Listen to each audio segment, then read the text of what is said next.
Subscribe करें सेहत ज़िंदगी चैनल को और बेल आइकन पर क्लिक करें ताकि आपको हर नई वीडियो मिले सबसे पहले। मोहतरम नाजरीन, अस्सलाम वालेकुम। आज की इस वीडियो में शुगर के घरेलू इलाज के सिलसिले में एक और देसी घरेलू टोटके के साथ हाजिर हैं। दोस्तों, हमारे चैनल पर शुगर के इलाज के सिलसिले में ऑलरेडी कई घरेलू नुस्खे मौजूद हैं, मगर हम गाहे बगाहे मज़ीद घरेलू नुस्खों के साथ आपकी खिदमत में हाजिर होते रहते हैं। दोस्तों, शुगर की बीमारी के लिए आज का ये नुस्खा मुकम्मल तौर पर फ्री है, यानी इस पर कोई ख़र्चा नहीं आता, मगर इसका फ़ायदा और असर इंतहाई ज़्यादा है। आम के पत्तों का इस्तेमाल करके आप हाई शुगर को यकीनन कंट्रोल कर सकते हैं।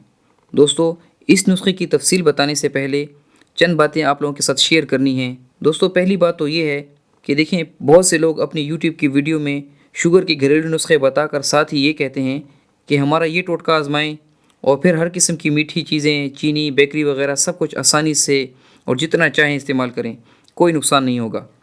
मगर दोस्तों, ये बात इंतहाई गलत है। शुगर में परहेज़ और एहतियात सबसे पहले है और इलाज बाद में है। इसलिए अगर आप शुगर के लिए कोई भी दवाई या घरेलू नुस्खे इस्तेमाल करते हैं, मगर परहेज़ सबसे ज़्यादा ज़रूरी चीज़ है, तो आते हैं आज के नुस्खे की तरफ। आम के पत्तों में कुदरती तौर पर ऐसी खुसूसियात शामिल होती हैं जो लबलबे में कुदरती इंसुलिन की पैदावार में इजाफ़ा करती हैं।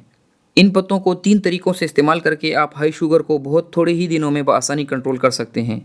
तरीका नंबर 1, रात को सोने से पहले 10 से 15 अदद आम के पत्ते धोकर 1 गिलास पानी में डबो दें और गिलास के ऊपर कोई ढकना वगैरह रख दें। सुबह उठकर इस पानी को छान लें और निहार मुँह पी लें। तरीका नंबर 2, सुबह उठकर आम के 10 से 15 अदद पत्ते लेकर इनको 1 गिलास पानी में उबालें।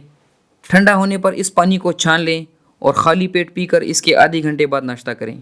तरीका नंबर 3, आम के 10 से 15 अदद पत्ते लेकर उनको किसी साए वाली जगह में रखें और 2 हफ्तों तक इनको सूखने दें। इसके बाद इन पत्तों को पीस लें। रोज़ाना 1 कप पानी में 1 चम्मच ये पाउडर डालकर इस पानी को उबालें। ठंडा होने पर यह मशरूब पी लें, जो शुगर कंट्रोल करने के साथ साथ आपके ब्लड प्रेशर और कोलेस्ट्रॉल लेवल को भी कंट्रोल करते हैं। दोस्तों, इन नुस्खों को इस्तेमाल करें, इंशाल्लाह आपको बहुत अच्छे और मस्बत नतीजे मिलेंगे। हमें अपनी दुआओं में याद रखिएगा। अल्लाह हाफिज़।